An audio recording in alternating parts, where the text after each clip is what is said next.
Hello world.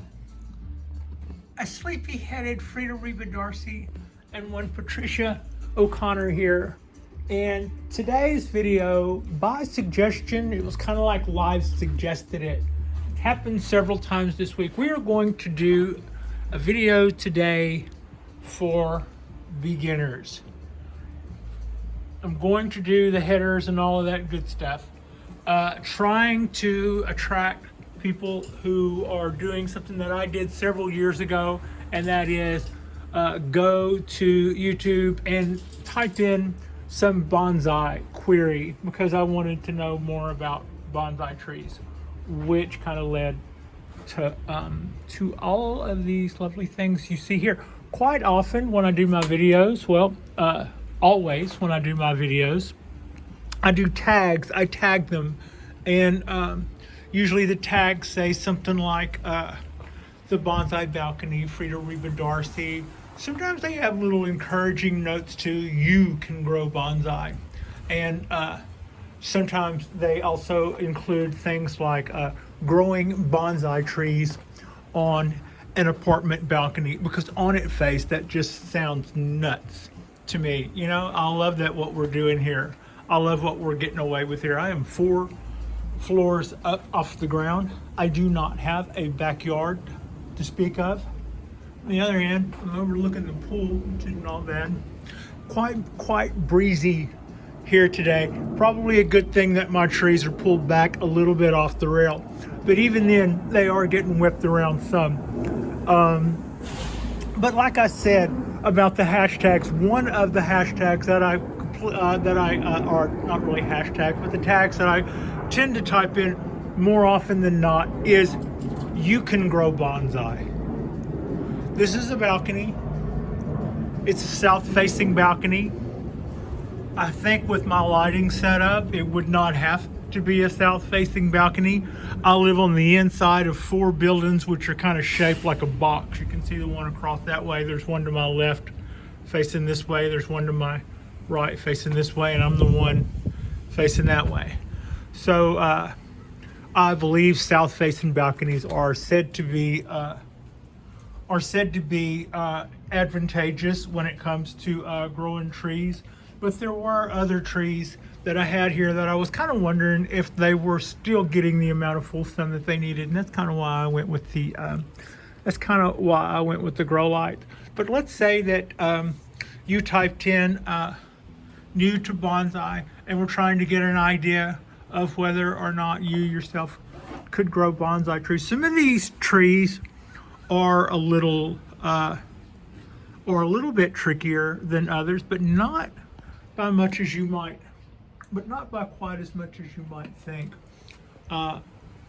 One tree that's especially okay. Now let's think about it. What would be the problem if you decided that you had grown a few plants in the house on the floor? Maybe you've had succulents, or maybe you've had a cactus, or you had a ficus in the living room for a long time. And would you want an indoor bonsai or an outdoor bonsai? And what's the difference? And what's the difference in those?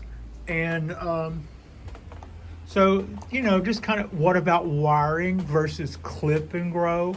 That's also something to be considered. So here's a good thing to think about. One, I had a coworker. I had said that there were several things kind of leaning me towards doing a video for beginners. One, I had a coworker last week say to me, yes, I had seen your videos. Your trees are so beautiful. And I think they followed that up with, I think trees would be so hard. And I don't remember, it probably stemmed from, I don't remember if they made mention of over or under watering, but that is one of the things that makes bonsai trees difficult. Is it's necessary for us to restrict the roots and to use these smaller containers. That means that it probably needs to be watered more frequently than if it were in a larger container, but it probably needs to be watered less frequently than some people might think. So overwatering is sometimes a problem. Underwatering is sometimes a problem. Sometimes you may think that you're the type of person who would tend to overwater. So a couple of times maybe you underwater, and catching up and making that right next time might be okay and might not. It might be that you can actually make a tree ill with prolonged occasional underwatering. So here's one good way around that. If you think that that would be an issue for you, there are trees that absolutely love tons of water. My first bonsai tree project was the one I shouldn't be picking at now one-handed. That's a white wisteria. This is also a good time to show you everything about it. One, that is a very simple, I think that was with shipping an $8 pot. It's a really cheap example of a glazed Japanese bonsai pot, round. And that is also now going on a 3-year-old clone. So that was a white wisteria clone. It didn't even have any roots to speak of. The nabari, or the base of it, wasn't all that either. So I just laid it on its side and put those, and basically did that sort of wiring job, except I did it with like a topiary jar or vase, which got broke. So now we went to a real bonsai pot at that time. So one thing is it's hard to overwater a wisteria. So if you're the type of person who thinks that you might overwater a bonsai tree as a project, these are 3 trees, and here's the rule: water them every day. Water the dang trees every day. If you water a wisteria every day, and what else I did wrong in the beginning was I went, well, if they like water, I'll give it some really good potting soil that retains water real well. Well, that stayed a wet, soupy mess and got whiteflies. And even though the wisterias can kind of hang out with their feet wet, so to speak, you can push that. And also whiteflies will lay eggs in the soil, and those eggs will hatch in the larvae, and those larvae will go to town on your roots. So by switching that to bonsai soil allows them to dry out in between waterings, and then yet I still water them, these 3 guys, every single day. So you won't have to worry about overwatering your bonsai trees if you have good substrate in most examples. When it came to the pine trees, they're different. The ponderosas are probably 60-40, and the Japanese black pines are 50-50. And what I mean by that is, when you water the tree, you want the water to go all the way through the tree. You want to water the tree until it comes out of the bottom. What that does is that kind of pulls a vacuum. As the water goes through the pot, it draws the oxygen in behind it. So we make all of our soil wet, and then that water runs out of the bottom because it drains really well, and leaves the wet particles behind so that the roots will not go dry. This time tomorrow, all of that stuff will be dry and ready for another round of that again. And that's kind of how you do this water and air exchange for my ponderosas. It's a little less. They're going to want a little bit more air and a little less water. So if a Japanese black pine, we're kind of 50-50, which means I would water it on a temperate day. I would maybe water it every couple of days, maybe scratch the soil back. See, I watered it earlier today, so when I rub that back a little bit, I can still see that moisture. If I rubbed that back and didn't see that moisture, it might mean that it's time to water, or at least by tomorrow would be.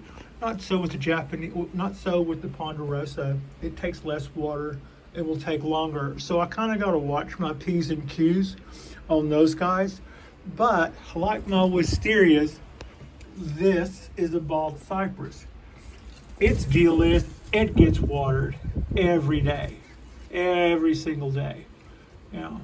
So if you were the kind of person who thought that bonsai would be difficult because you would find the part about getting your watering right, then perhaps a wisteria, or perhaps a bald cypress would be a nice tree to start with.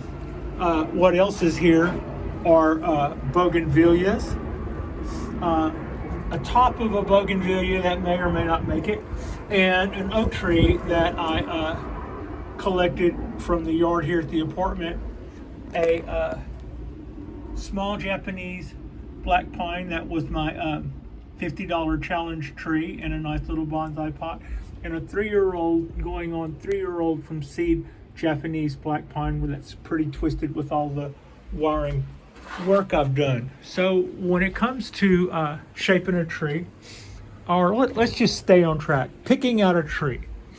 What I just said was, if you know that you've got a tree, if you may have a difficulty with over or under watering, then getting a tree that likes a lot of water.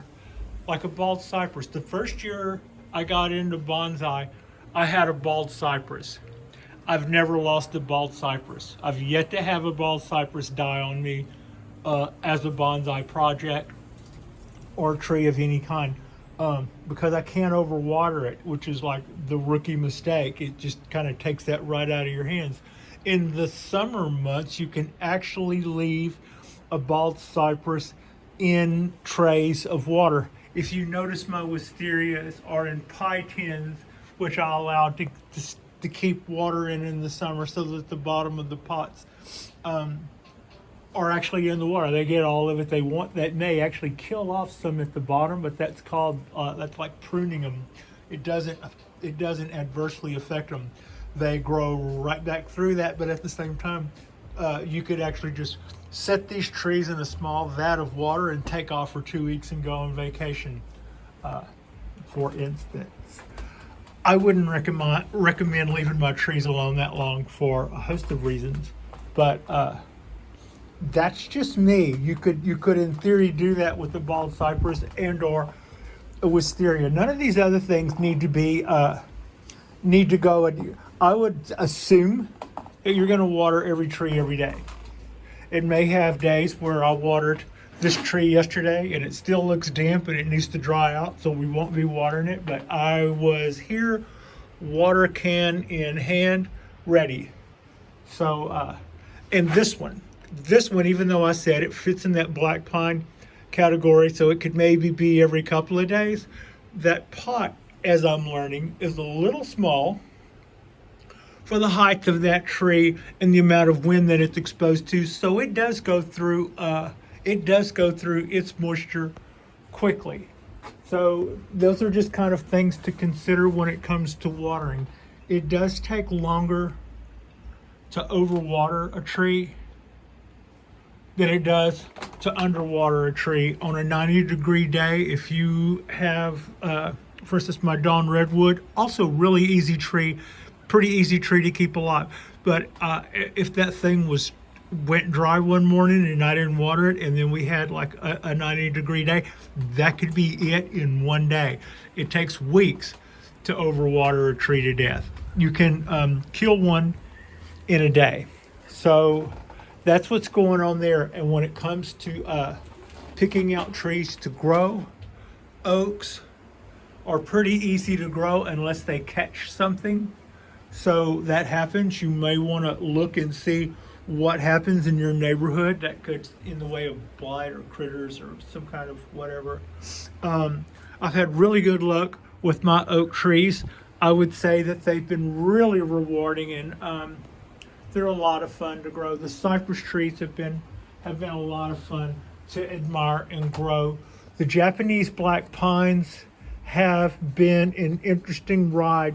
I feel a little bit more accomplished at being able to keep them going, but with this one especially, I've made my mistakes going in, and yet we live to fight another day. That's a 75-year-old tree that I purchased, and my responsibility towards that was to keep it as nice as I found it. And last year I thought I'd actually killed it. It's a cork bark tree, so it's kind of special and kind of cool. But here's what I think: when you're going in, do something that look at what grows where you live. Look what grows on the side of the road. Look what grows.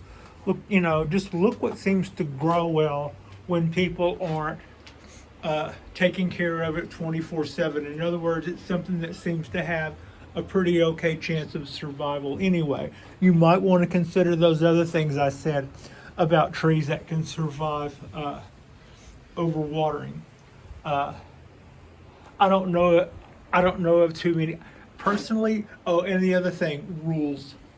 There, I don't want to really say there are rules as much as there are rules of thumb. I mean, yeah, gasoline is not fertilizer, so that would kind of be a rule that'll kill a tree 100% of the time. But barring the ridiculous, a lot of the other stuff that people say, this is a rule that you do this or that you don't do that, a lot of those are rules of thumb. If you find some ancient tree out in the wild, you don't get to tell it how to be a tree. It is exactly what it is, and that's about all you can ask, I suppose. But then on those rules of thumb, there's like the little bit of rules of lower branch, nothing wanting to poke you in the eye necessarily. You should be able to see the trunk lines when you look at the tree. We should be able to expose the base and show the base that we call the nabari. But also, they are rules of thumb. If you break a rule for artistic reasons, the bonsai police are not going to come knocking upon your door. However, maybe Google, if you have an idea that's going to be a standout idea in a couple of years, you may Google that idea and see if it's been done ahead of you and what it really looks like. That might save you some time or gain you some time. So that's just kind of what's going on there. New growth. Also, sometimes, like what I had led on earlier, when I had said that I had was overwatering this wisteria with some soil that held the water really well, in keeping with my also water it every day, and how that ended up giving it white flies. At one point, for instance, know a little bit about your trees. You can have nightmares because you're emotionally involved in a tree, and it doesn't take very long. And in your first year, maybe you don't know that it takes the summer off, turns everything yellow, and sheds it. The tree is not actually in bad shape. All of this stuff that we see here that just totally looks like, that's what it does. In every summer, it takes the summer off. It stops allocating resources to those leaves, and at that point, if I'm not misting them with water, they will absolutely dry up and fall off. And then towards the end of summer, everything switches back on. This tree was bare 2 weeks ago. And then they do this again, and if I'm lucky, this guy will bloom again. When that happened to this tree 2 years ago, I thought I'd killed it. I literally, when the last leaf fell off, and I went, yep, you killed it. So everything that happens isn't always about you, but a little bit of knowledge on what it is you're growing and how to keep it alive will definitely hedge your bet. Also, sometimes you'll have a tree and the needles will turn yellow, and you'll go, oh, gee, I knew, here we go. And it's just budding out, and so naturally it's going to start casting away the old needles. And what that looks like is they turn yellow, and they also start to look kind of beat up because all of their resources and all of their immunities are being knocked back and applied to other things. Oh, I hear a motocross bike somewhere.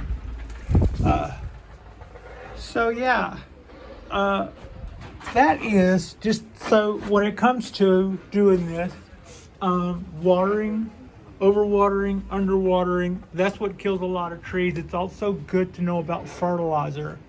A good fertilizer and not fertilizing trees is sometimes important.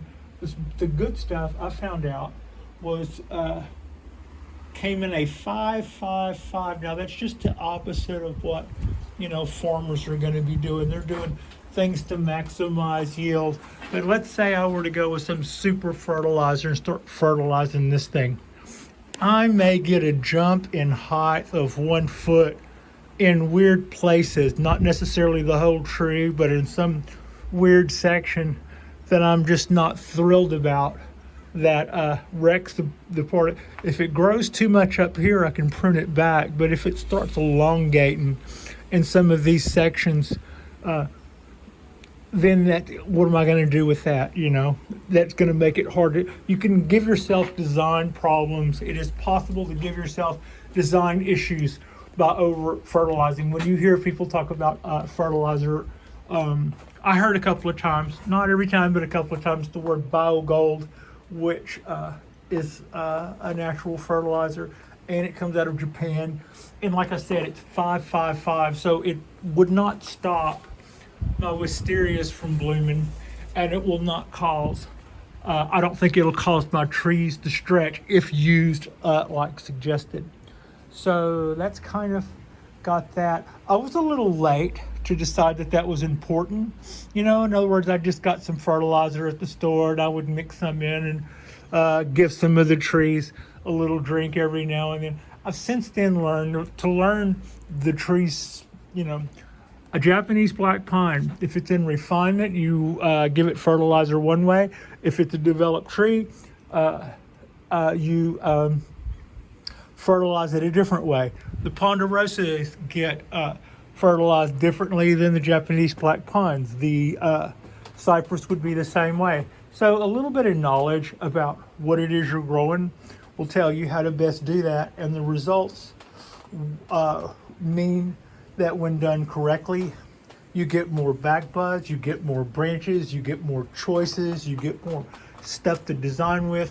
When done incorrectly, you either get immune, anemic, sick trees, or you get over-fertilized trees that blow themselves out of proportion in ways that'll make it harder for you to straighten out later.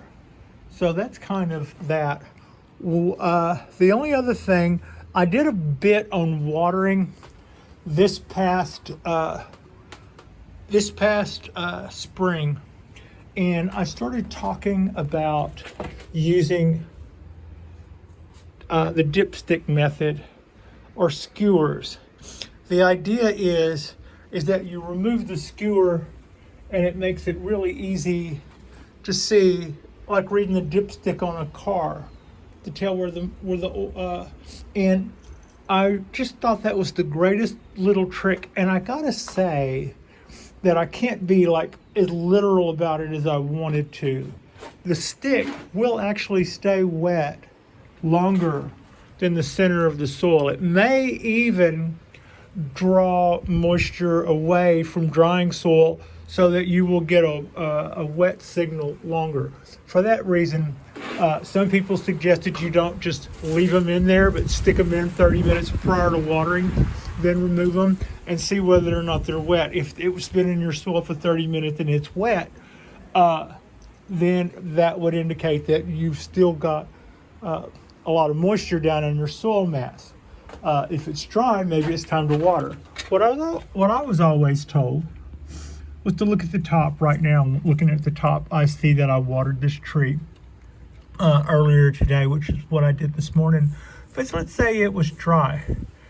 You might be able to tell. It might read on video, but it does look darker and wetter as I go down. Had this been dry, that still would have looked, some damp, unless it was completely dry. And when you can do that and it looks completely dry, then that wasn't that far down. It could still be damp further down.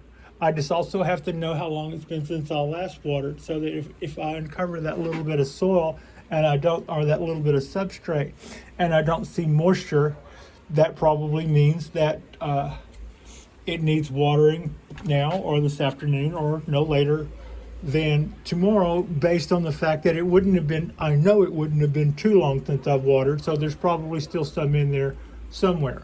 Now, here's what.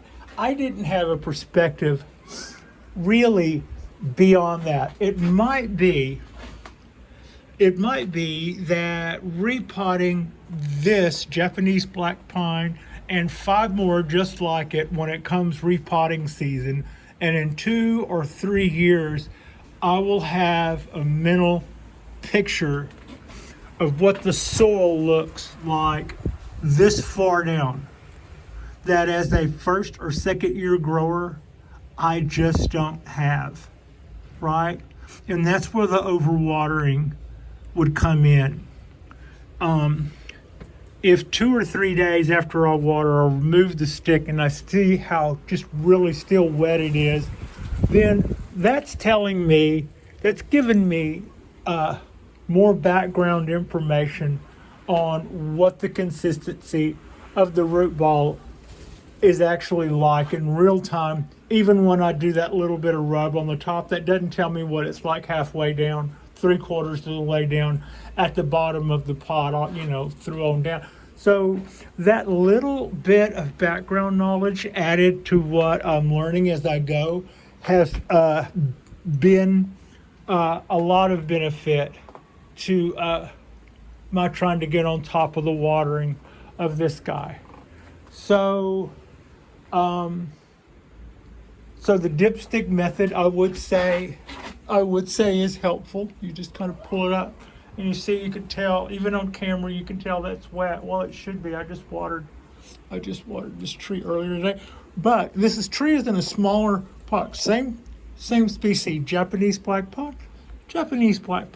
75 years old, 17 years old. Okay.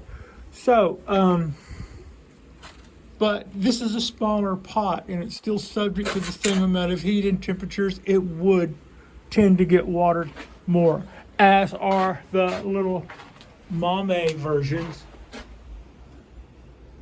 The little mame version and the little shohin version. This guy should get watered every day.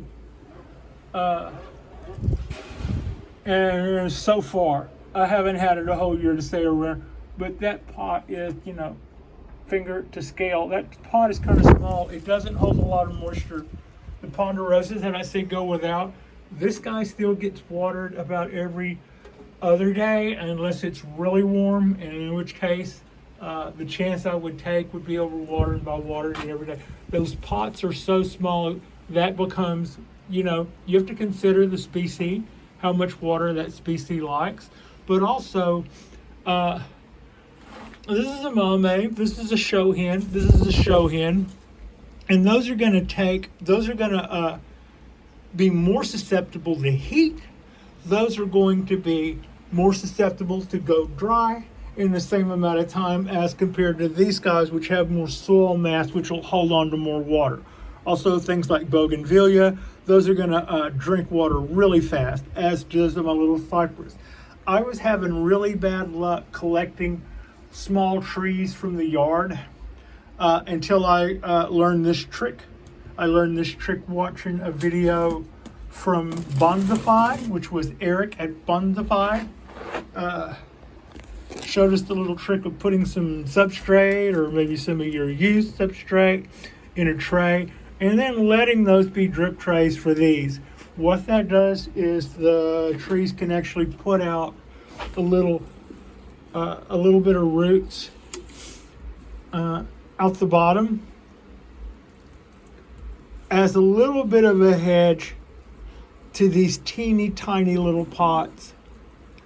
This is an oak that I got from the yard this past spring. Wrong time to collect, late in the spring. It had already been hit by the weed eater a couple of times.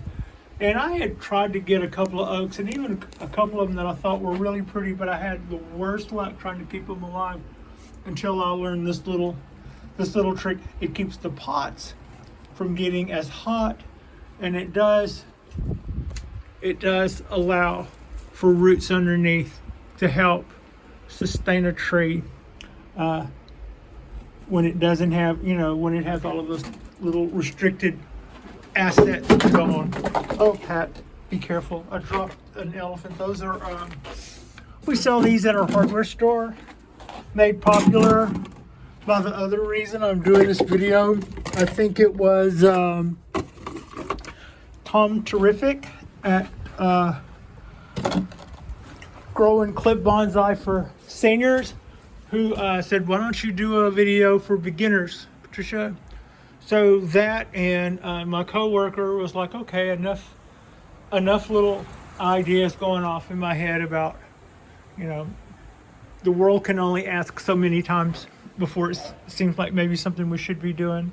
So that's got it. Select a tree that that perhaps you won't have to worry so much about overwatering or underwatering based on what personality type you think you are. Also, like I said, check your neighborhood to see what does well where you live.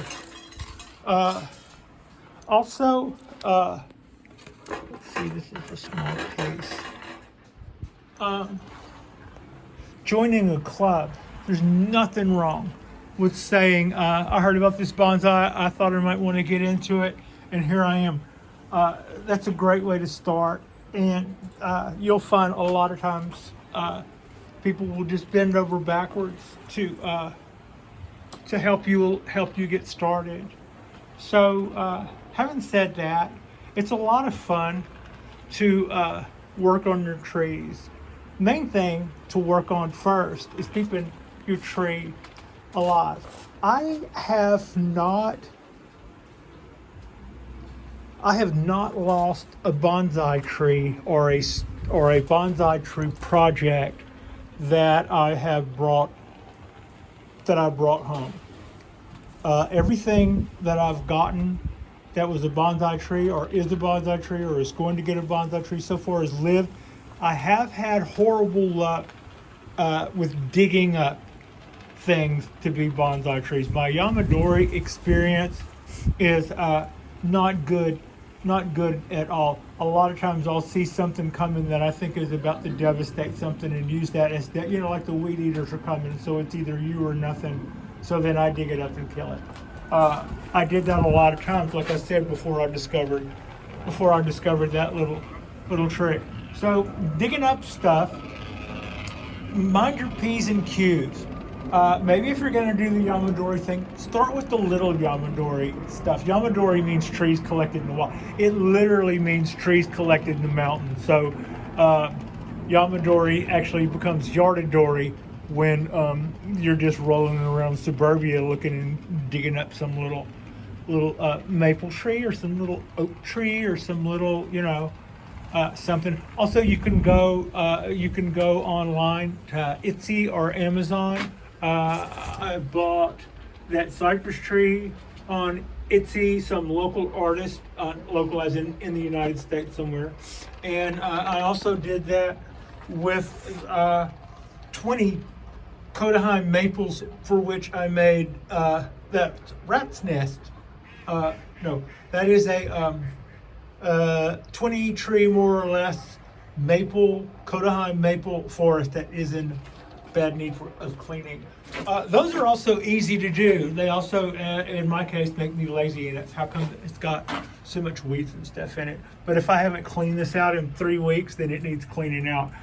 That's partially because we're about ready for a repot. So all the stuff I've been pulling out over the last 2 years has gotten seeds and stuff in there and just keeps coming back, Anyway, we'll neaten that up a dozen more times between now and repot, but then later on this winter we'll do a repot, and that's going to shore up nicely. But as the other thing to say is forests in many ways can be easier than solo trees. A solo tree has to rest on its own merit. It is or isn't based on what it looks like. But a whole forest, you could take 15 or 2 or 3 or 15 or 20 homely trees that are, and make a beautiful forest out of them.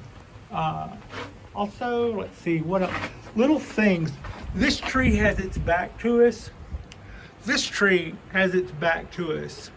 One of the rules of thumb is that the shape of the tree should be bowing slightly towards the viewer. So that's why the tree actually kind of goes that way.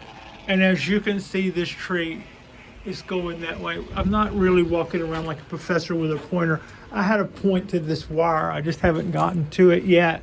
So that's kind of got the base of the tree is it's called the Nabari. There are many different styles of bonsai. That would be an upright. That would be a literati upright.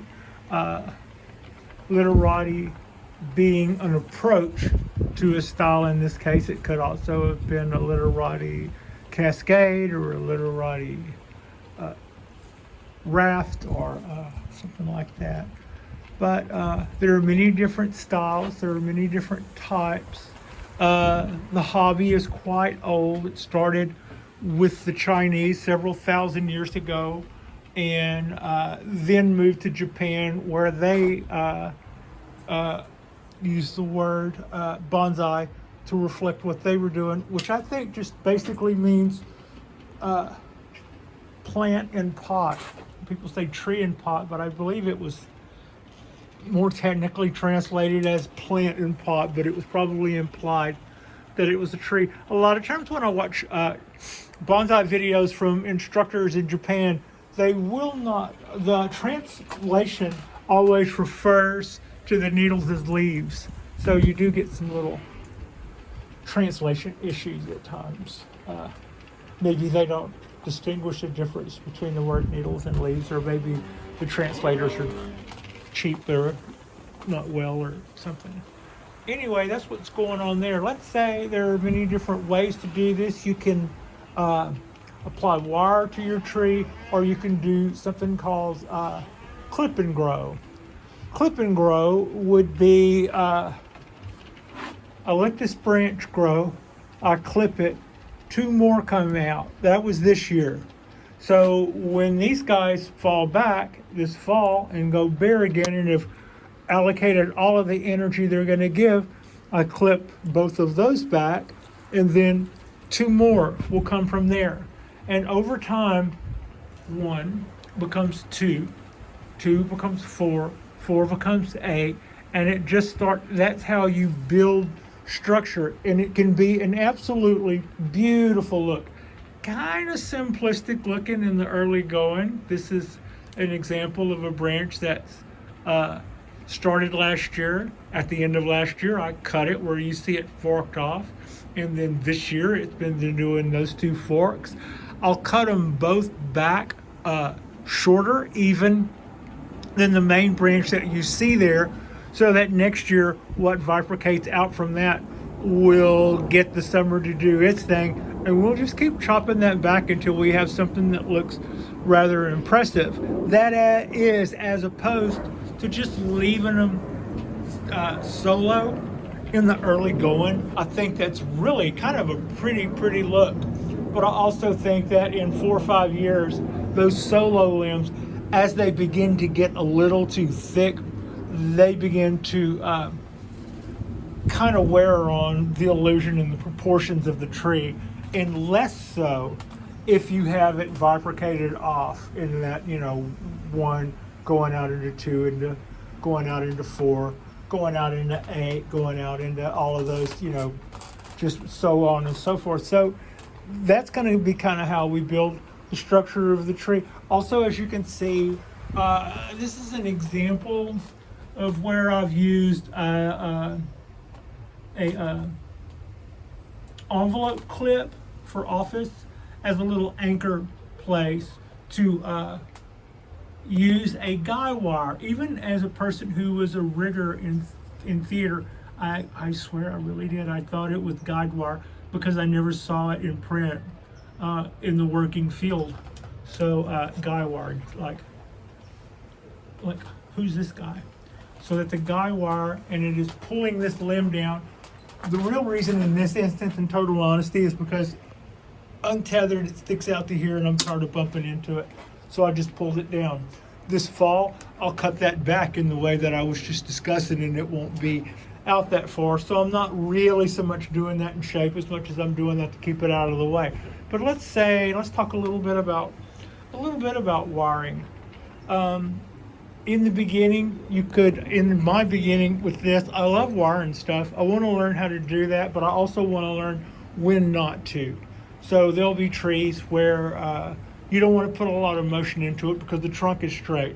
The rule of thumb I heard is if the trunk is straight, the branches are straight. If the trunk is curvy and swervy, the branches are curvy and swervy. So that kind of makes a little bit of sense. But also, pay attention to what diameter wire you're using in regards to what it is you're trying to do. If I wanted to use a wire that was of this gauge, I could probably get, I could probably get what done? Not much, because look, this little test. As I try to push down on that limb with this wire, the wire bends, but not so much the limb. So if I wrapped that limb, for instance, in that wire, not much would happen. But if I did it with this gauge, I would have better luck.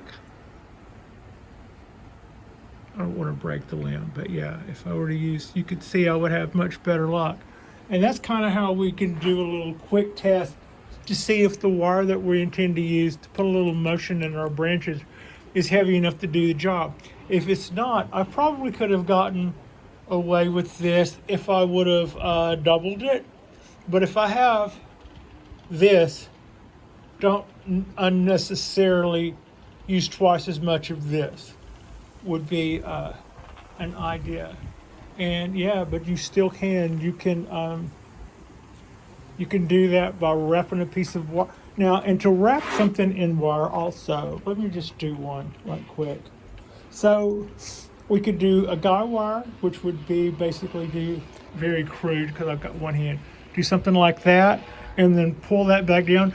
Allow that to stay like that long enough to harden back off. There are trees for which, if you do that for a length of time, you will get them to stay that way. It's been my case, or from what I've seen, cypress trees tend to kind of spring back up somewhat whenever you release them. You can fix that also. But while we're talking about wiring, the 2-branch method is something that unless I'm the very first video you've seen, you probably already heard about that. So we would pick to wire this branch, we would put it here, start with our wire here, and do a couple of wraps this way while holding it, and then do a couple of wraps on this. By utilizing 2 branches, this branch is an anchor for the wire on this side, and this branch is an anchor for the wire on this side. Otherwise, when we go to bend it, the wire that isn't anchored by something else will spin in place.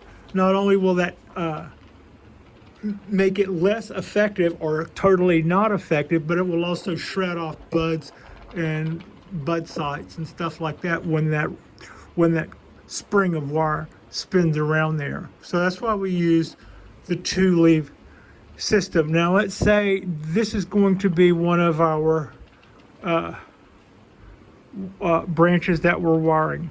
If I'm coming up from the base, say that this was a bigger branch, I started there and then I went like 2 wraps, and I can come out wherever I want to on this branch and start going down it. If my wire comes here at the bottom and then goes around this way, or comes here at the bottom and goes around this way, when I bend this branch down, I'm going to be forcing that shoulder down with a hard object right here, and that is more likely to blow out this shoulder. Like for instance, if I just put a tube right here in this corner, and while I'm holding that tube, I force that limb down, it'll break faster than if I just tried to do that, right? So when you come out on this branch from here or from up here, start on the top, unless you plan to bend it up first, in which case the opposite of what I said.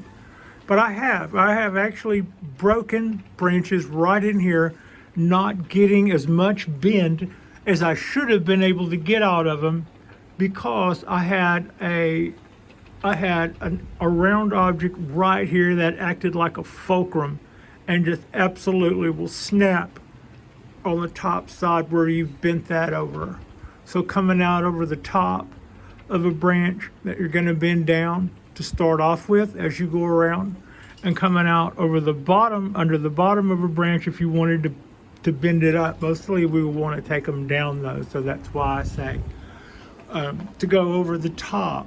So there's different rules of thumb as to the angle. I heard 45-degree angles for the wire spacing.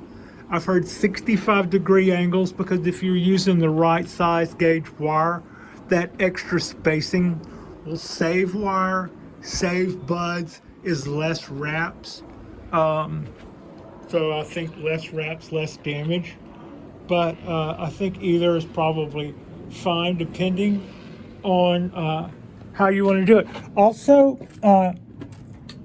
don't wire if you don't want to.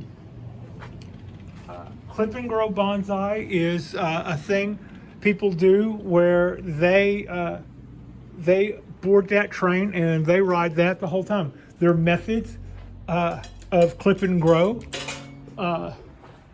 speak for themselves. There are some really stunning, beautiful clip and grow trees out there. Personally, I want to do both. I want a quiver full of arrows.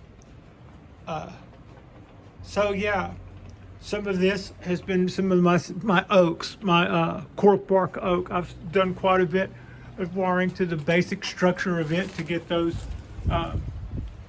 foundation branches that I just started over with going.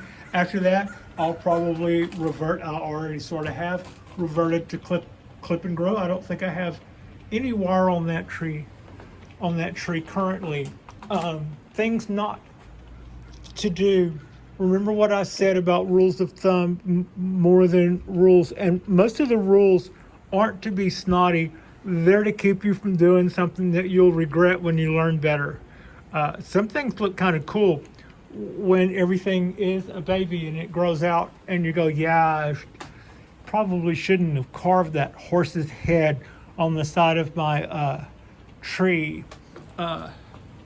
So, you know, that's kind of, but on the other hand, if you love that horse's head, you carve it on the side of that tree, that's your thing, that's your tree. It is a very rewarding hobby. It is also fun to dabble in the trees that other people think are harder. Don't overwhelm yourself going in. Get something that you think you should be good at. Don't think that you can just take a few days off from any tree if you have, like, oh, I'll check on it tomorrow.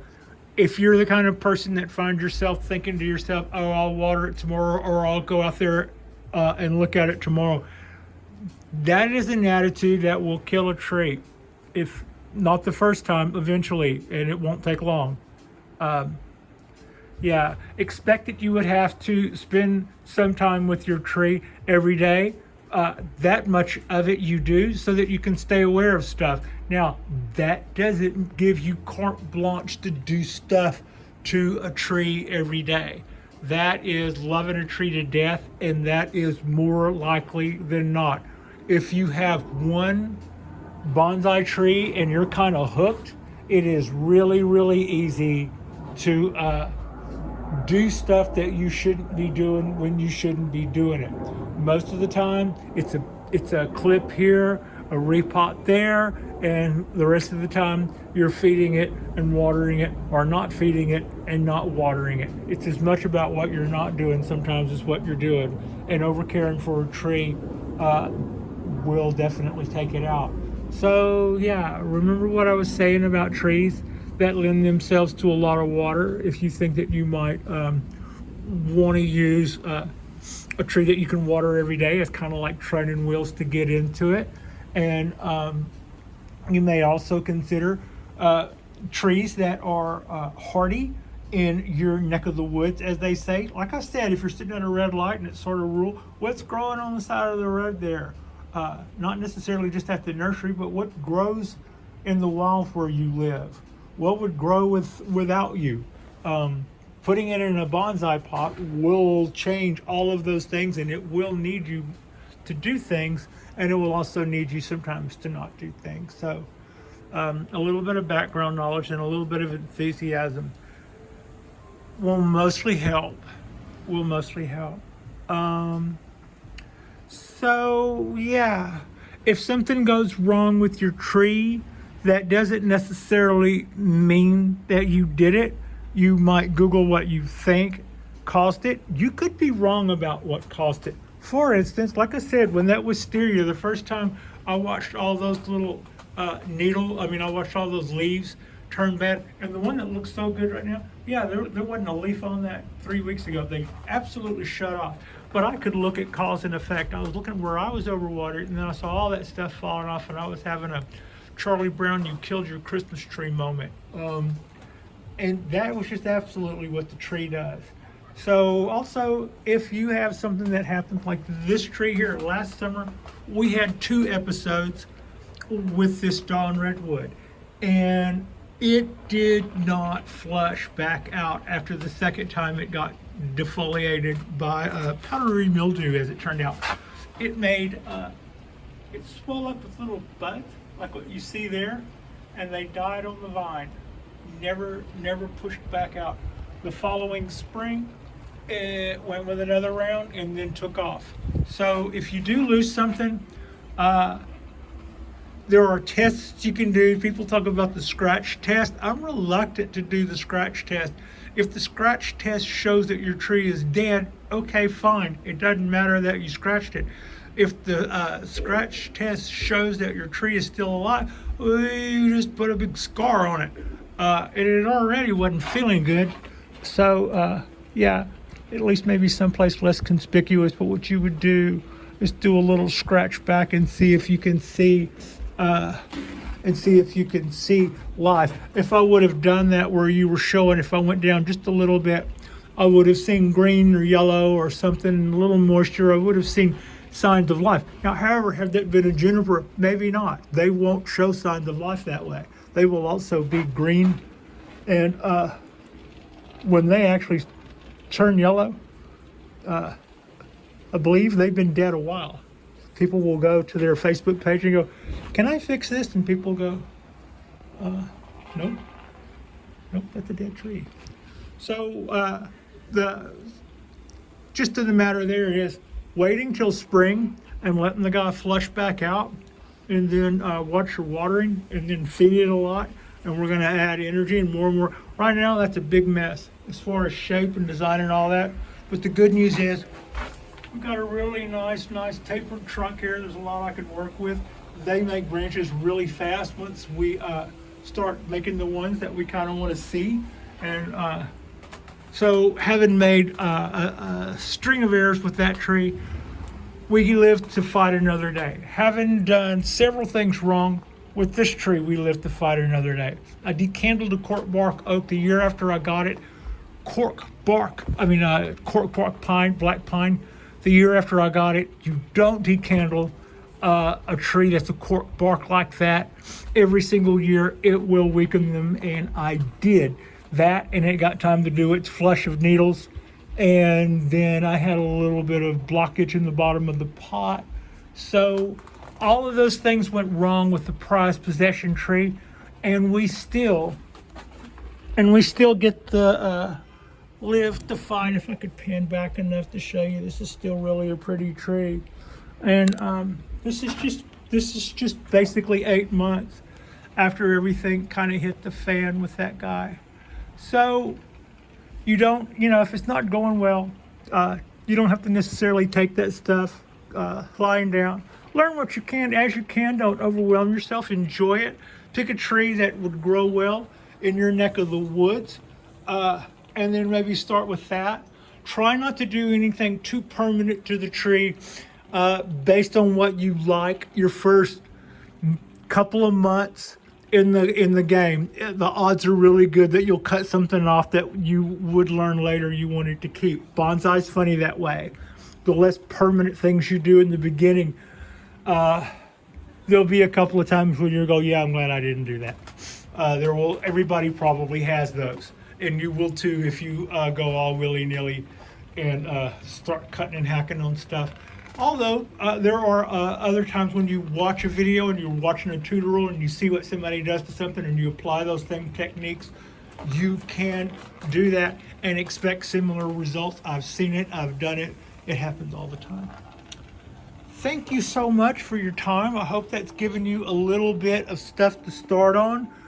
For me, YouTube was a godsend when it came to bonsai tree. There are only several million videos out there. You can basically type in a tree and follow it by the word bonsai, push send and fall down the rabbit hole pretty much like I did. And if I can do things like this on a balcony in an apartment in Alameda, California, you can too. If I didn't have a balcony, if only I had a window, I would get a light and I would probably do a tropical. There are indoor trees and there are outdoor trees. The outdoor trees are things like pines and conifers and all that. The indoor trees aren't really indoor trees. Those are just the ones that will absolutely die if they're out in winter and not in a tropical environment. So you put them in a dish over water so that they get a lot of humidity and don't dry out. Put a grow lamp over them, and then the first time when it stops getting super cold, take them back outside. And that's what people consider indoor bonsai. There's not really, nature didn't make a tree for indoors yet. So yeah. All right, like and subscribe if you have not already. I appreciate you. Frida Reba Darcy appreciates you. Welcome to Bonsai. If you're here and you're new, this is really rewarding. Do it your own way, make your own mistakes. Don't worry about your losses, learn from them, keep going, don't quit. And this is just a great way. The more uncertainty we have in the world, the more I really enjoy my Zen moments with my little trees in a way that I just really probably would not have realized going in. Thank you so much for watching.